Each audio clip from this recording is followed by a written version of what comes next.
first time to check a video and post it on my YouTube, but I hope you like it and enjoy.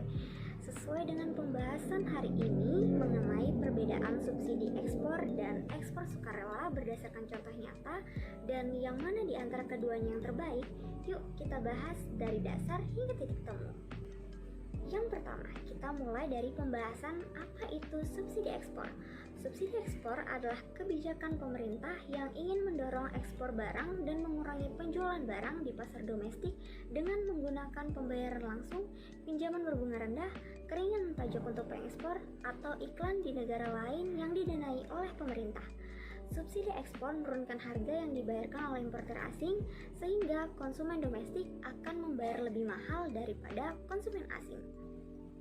Berdasarkan contoh subsidi ekspor, yaitu subsidi ekspor komoditas pangan khususnya beras yang dilakukan sejumlah negara terpilih, contohnya adalah India. India sering menerapkan subsidi ekspor untuk beras dalam bentuk diskon price, menjual harga lebih murah di pasar luar negeri yang tujuannya untuk mengurangi beban stok publik yang berlebih atau penggantian stok publik yang kalau tidak diekspor, maka lembaga parastatal seperti Food Corporation of India akan menderita rugi yang jauh lebih besar. Hal yang sama kadang-kadang ditempuh oleh Cina.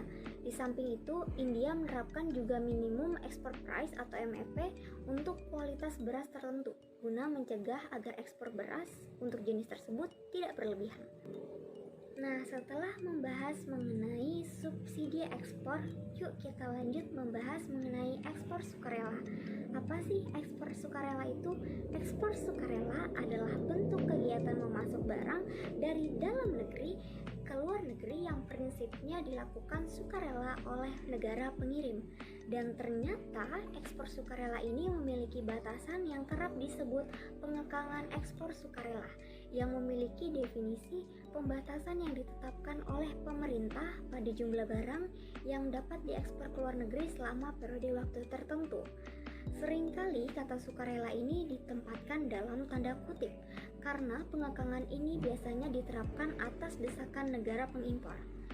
Contohnya, di tahun 2010, Cina memberikan ekspor sukarela kepada Indonesia mencapai 10 hingga 15% ekspor Cina.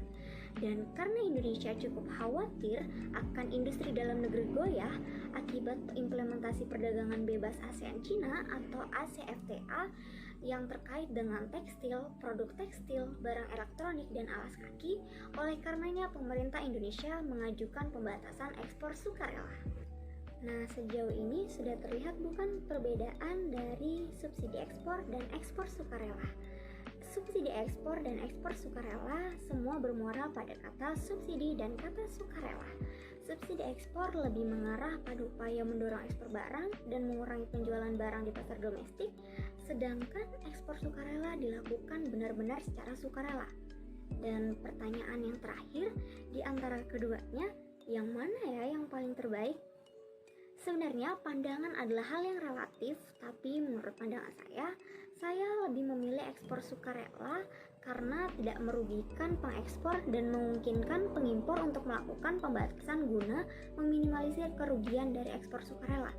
Sedangkan subsidi ekspor berdampak buruk lebih meluas bukan hanya kepada negara pengimpor, tapi juga bisa merusak perdagangan internasional. So, setelah penjelasan tadi, gimana menurut kalian guys? Apakah yang terbaik adalah subsidi ekspor atau ekspor sukarela? Jangan lupa komen di bawah dan sertakan alasan kalian. Jangan lupa like, comment, and subscribe. Assalamualaikum.